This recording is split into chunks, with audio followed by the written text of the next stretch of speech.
Hey guys, Louie here again for Gaming Watch PH playing Elite Dangerous for part 2 of my tutorial for beginners.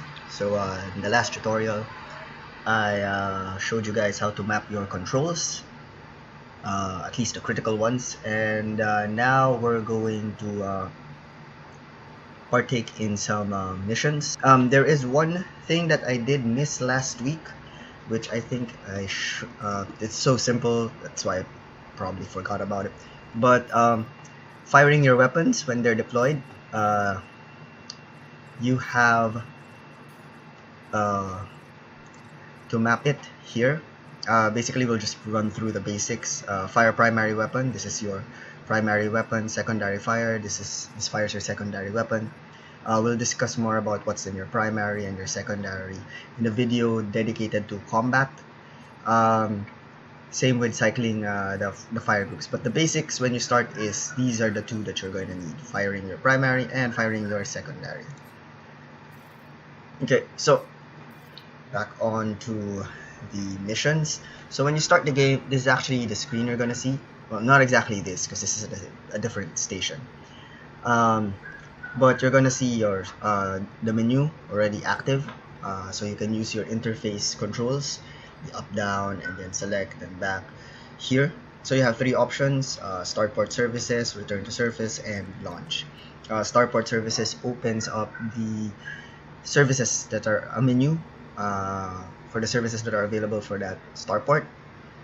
Return to Surface basically means you get moved out of the hangar and onto the top, and you're prepared to launch. And launch is you also get moved up to the hangar, out of the hangar onto the launch pad, and then you immediately get untethered and you can fly. So first things first, for you to get a mission, you have to select the starport services. It's gonna load. Now if you're using your keyboard, if you have a keyboard and mouse handy, you can actually use your mouse to navigate the starport services. So what you're looking at here is, we're going to run through the rest of the options in a different video. For now, we're just going to focus here on the mission board. Mission board is where you see the available missions that you can take. Okay, let's wait for it to load.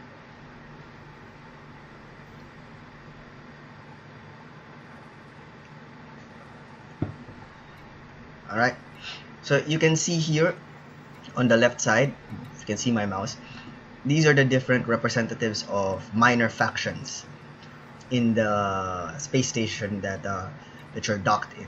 Now you're going to see numbers right beside it, 4 out of 11, 2 out of 4, so on and so forth. The first number represents the number of missions that are available to you.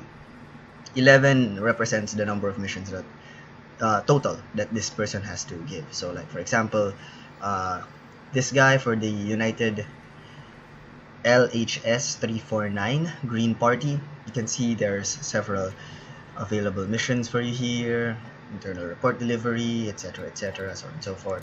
You can click on other people to see what missions they have, so on and so forth. Alright, now when you're starting up Elite Dangerous, one of the things that I find, one of the types of missions that I find best to take would be courier missions. So courier missions are defined as missions that require you to take something from the station you're in to a different station, usually in a different star system. Now the rewards can vary. Some of it can be relatively low, like 5,000 credits, 10,000 credits, so on and so forth. Once in a while, you're gonna get ones that are really that pay really well. Like for example, this one is 53 credits, 53,000 credits for just delivering something. All right. Now, how is this different from trading or commodities missions? Now, these commodities missions, you can see by the icon right beside the mission title. So this one, if it's a single arrow, that means it's a delivery mission that does not use up any cargo hold at all. If it's a two-way mission, This requires you, like for example, industry needs 3 units of gold. This requires you to actually look for gold, but mostly buy it from the market, and then you deliver it to wherever they want you to deliver it.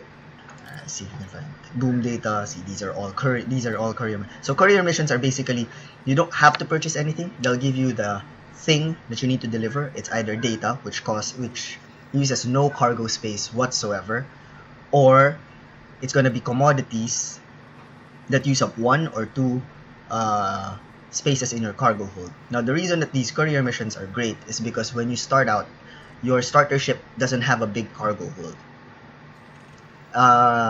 And I firmly believe that your starter ship, your Sidewinder, should not be upgraded. It will just be a waste of credits. You're better off just running these courier missions constantly until you manage to build up enough credits to buy yourself a new ship.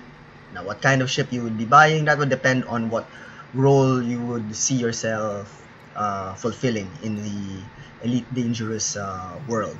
If you see skulls, those typically mean they're illegal activities, so you could get fined if you're caught doing them. If you see the canisters floating, that means it's retrieval option. It's salvage missions, meaning you go somewhere, you look for these things to salvage, and then you bring it to wherever they tell you to bring it.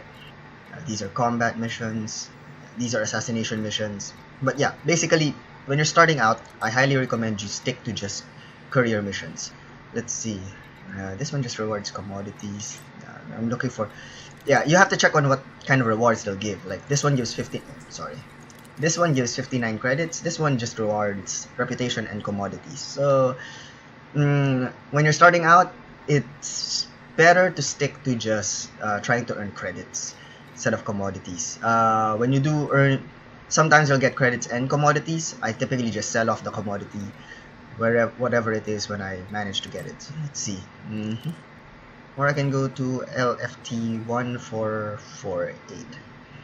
You should be able to do that. Alright, so this is what you... Okay, so let's assume that we're gonna go here. I'm gonna take this mission. So this is what you should do.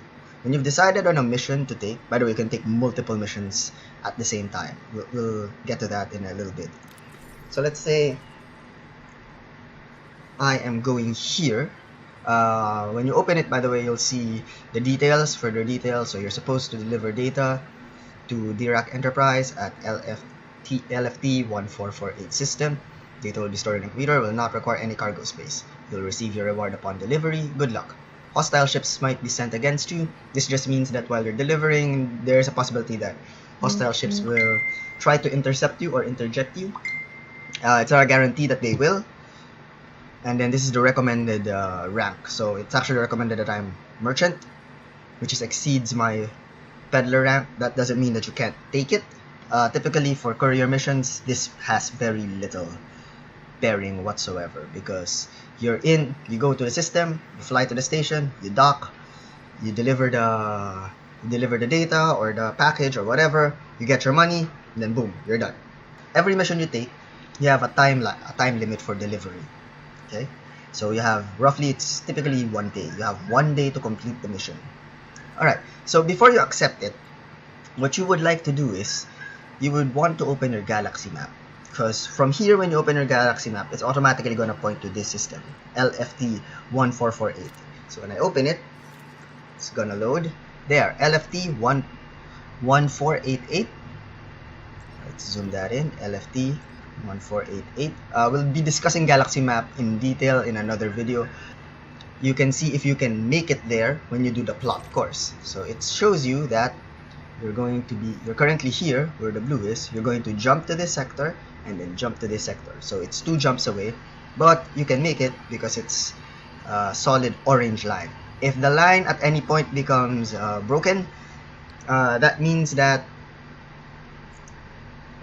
you might still be able to make it there, but you might need to find a fuel source before you on the way, because you might not have enough. Your ship might not have enough fuel capacity in its tanks to continuously jump there without making a stopover. If the plot course is not available, meaning that that icon that I pressed is red, that means that your ship does not have the jump range to make it to that station from any nearby system. Jump range basically means how far your ship can travel between stars on its jump. Okay? It still uses fuel, but this tells you how far. Basically, if it's red, that means that your ship simply cannot make the trip from the nearest star to the star that you're going to. So you're gonna need to upgrade your ship or buy a better ship. Alright, so once we've plotted that, we've already plotted our course. You're supposed to press back first. Okay.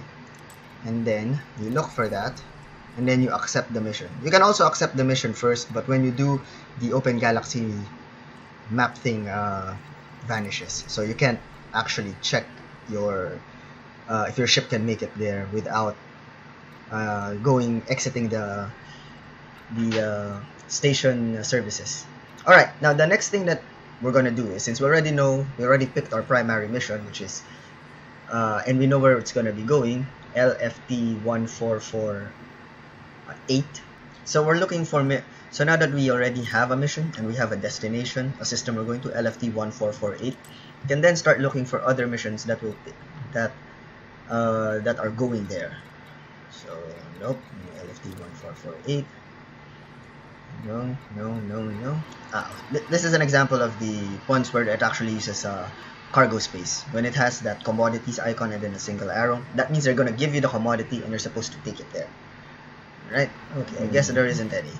Well, since typically what you would want to do is you'd want to maximize your trip by taking up more missions to that area as possible. That way you save yourself on the trips. A couple of trips will actually allow you to save up enough to buy new ships for yourself. Okay, so we have our mission. We've plotted our course. So what you're gonna do now is you're going to launch. It's going to take you there. Okay, it's gonna raise you up and then untether you, so you will be free to launch. There, see? It now says you have 5 minutes to leave the station. Okay.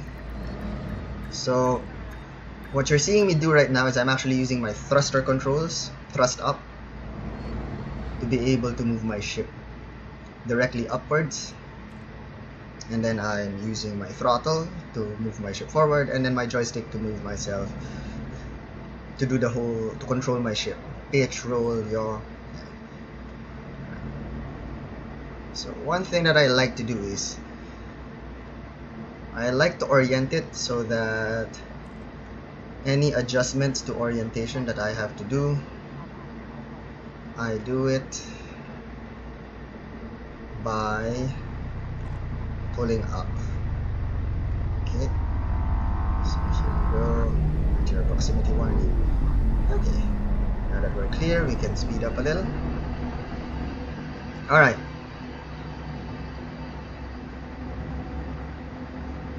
Okay, so how do you know where you're gonna be pointing your ship to go to where you're going?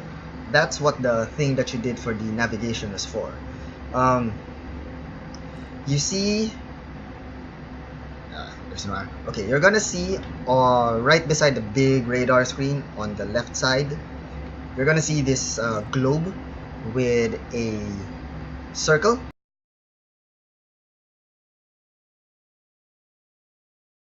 That is brown. Oh, I forgot to retract my landing gear. Sorry. Don't forget to retract your landing gear because it slows you down. Okay. So again, back to the globe. Now you're gonna see that the dot moves depending on the ship position that I do. Okay.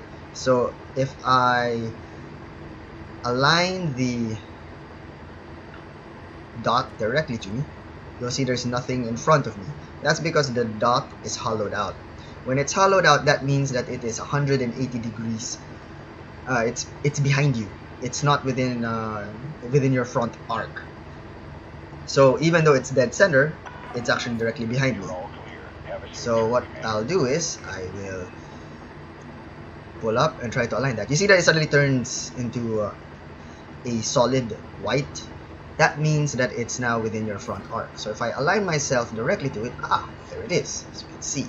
Alright, so once you've aligned yourself there, what you would want to do is, you would want to make sure you're not mass locked, your landing gear is retract, your cargo scoop is closed, your weapons are not deployed.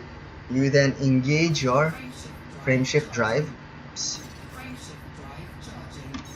There. And then your frameshift is going to start charging. And then you're going to have to accelerate full speed. Once it finishes charging, you're going to jump into that system. Oh wait, I've been mass locked. That's because I got close to the station. It's a good time to describe what you're seeing on the right. It says fuel. That indicates how much fuel you're going to consume on your jump. So it's good to look at that when you're doing long hauls, because you don't want to suddenly get stuck in a system that has no station that can refuel you, or no means for you to get fuel. Then you won't be able to jump back. You're going to be stuck. Alright, so a bit of discussion on your frameshift drive. If you are targeting a different star system, when you activate your frameshift drive, you will automatically jump into that system.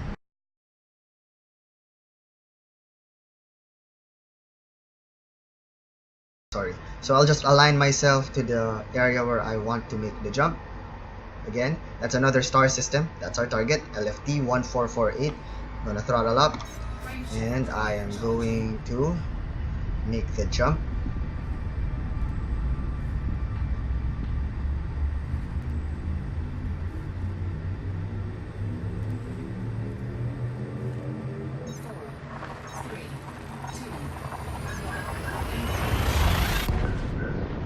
Okay, so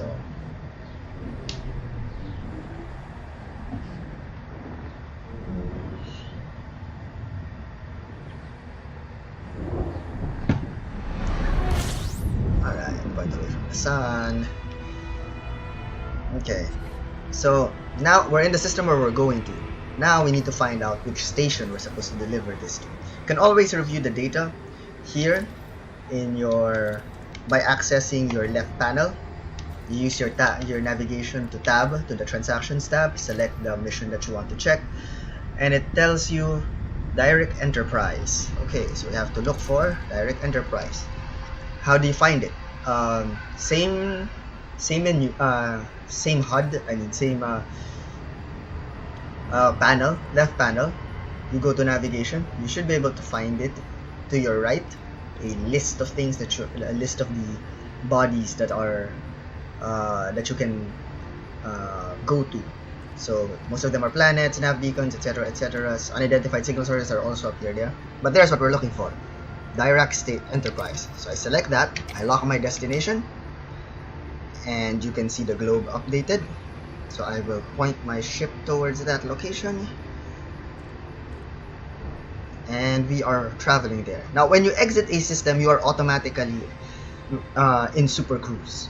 Super cruise is still faster than light travel, but you use it for traveling between within a system, a star system.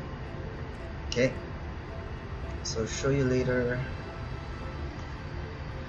Okay, now when you're in super cruise, you'll notice on your right side that you have speed indicators. It just told me to slow down because I was actually going really fast. We'll overshoot this and then we'll redo it.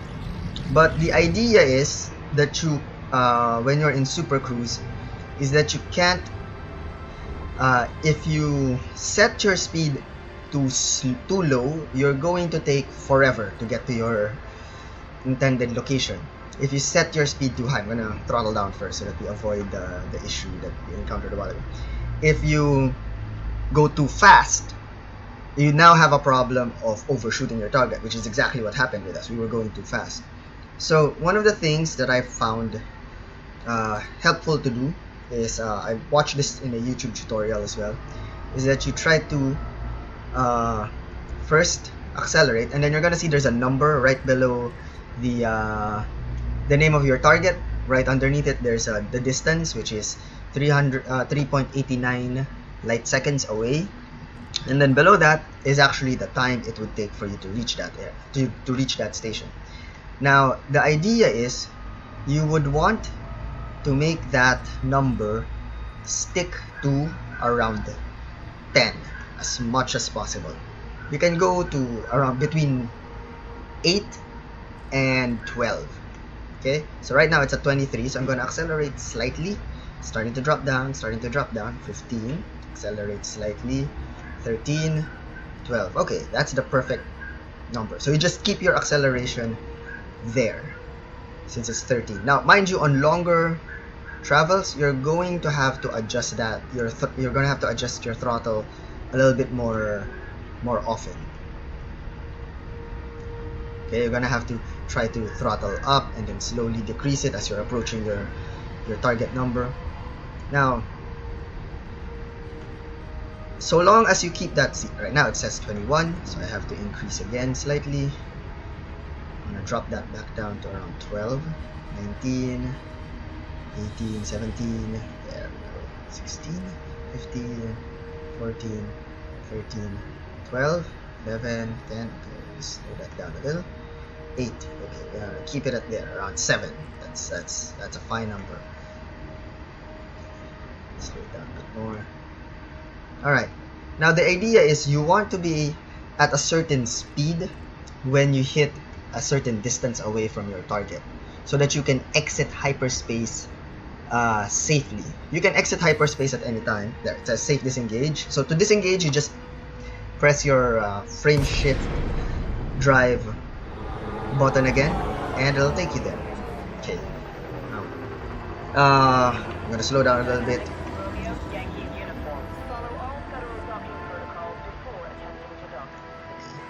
There. So that's the space station that we're going to. I slowed down to stop a little bit so we can continue our discussion with the frame shift drive. You can exit hyperspace at any point by double tapping your frame shift drive key while you're in super cruise. The problem with that is it will actually damage your ship. So you would want to exit hyperspace as safely as possible to prevent damage from your on your ship. Okay, so with that said, now that we're here, what do we do? Well, obviously we want to get inside the station to deliver our package, the data that we have, but you can't just suddenly go into a space station. You may have heard that it says you have to follow standard protocol. Now the standard protocol for at least most of the stations I encountered is you have to get within 7.5 kilometers of the station, so you can see the distance. If you can't look at the space station directly on the lower left of the screen, you can also see the space station there. So right now we are less than 7.5 kilometers away. What you then do is you open your left panel, you then go to contacts, you look for the name of the station, Dirac Enterprise, you select it, and then you request docking.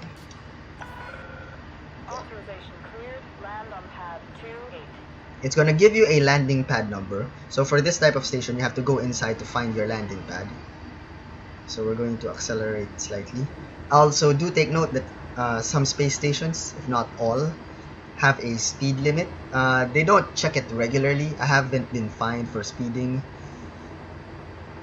yet, but one way to do it is, so you don't have to strictly adhere to the speed limit, but it helps simply because when you suddenly run into a situation where you have to dodge when there's another spacecraft exiting the station and you're in its way, the slower you are, the easier it is to dodge them.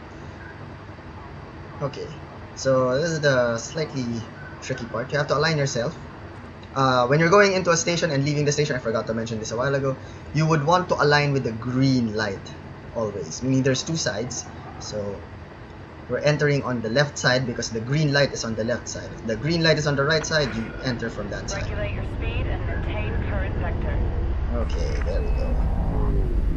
and we are at 2.8. There's the landing pad. I see it directly. So now we're going to land. We're going to slow down even further until we get near the landing pad. We're almost there, and then we're going to throttle to 0. We're gonna bring out our landing pad, and this is where I'm gonna start using my thrust to control my landing for precision landing. Okay, so when you get close to the landing pad, your sensors array changes into a landing guide screen. So you see your ship, you see the dot where your ship is relative to the landing pad. The idea is you align smack to the center, and then once you've aligned smack to the center, assuming your landing gear is down, you then start thrusting downwards to make contact. Once you make contact, you automatically get realigned, your engines automatically shut down, and then it's a good practice to enter the hangar and then open your starport services.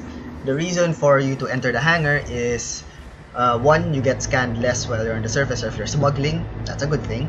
And two, when you launch, you're gonna be brought down to the hangar anyway because they have to turn your ship around. So you might as well, the moment you land, you enter the hangar so that while you're accessing your turning in your missions or looking for additional missions, your ship is already turning around. Saves you a bit of time. Alright, so we're gonna turn in the mission that we got. So we go to mission board again. Okay, so typically when you have a mission to turn in, it's automatically the first thing that you see. It says their hand in mission, boom, data delivery, etc. Now, if you have once you turn this in, if you have other missions to turn in, what you need to do is you need to look at the list of contacts again in the space station. If you see an exclamation mark right beside the number of quests that they can offer, that means you have a quest that you can turn in there. So you click them, and then this menu shows up. You can hand in your mission. So hand it in. That'll give you the reward. There it is, 11,000 credits, just like that. Alright, so you keep, my recommendation is you keep doing these courier missions when you're starting out, so you can start saving up for a new ship. And then once you have a new ship that's slightly more specialized to the role that you're looking at, I also suggest that before you buy the ship, you save up a little bit of extra so that you can actually upgrade the new ship that you've purchased. Alright, so that's the basics of it. Basic missions, courier missions in Elite Dangerous. The missions that I highly recommend you start out on until you can build up a new ship. And yeah, so if you guys have any questions, leave it in the comments, or if you're one of my friends who is watching this, just send me a PM and I will answer your questions if I can. Alright, thanks for watching, guys. See you on the next video, which will actually be talking about purchasing new ships and outfitting the new ships. Alright,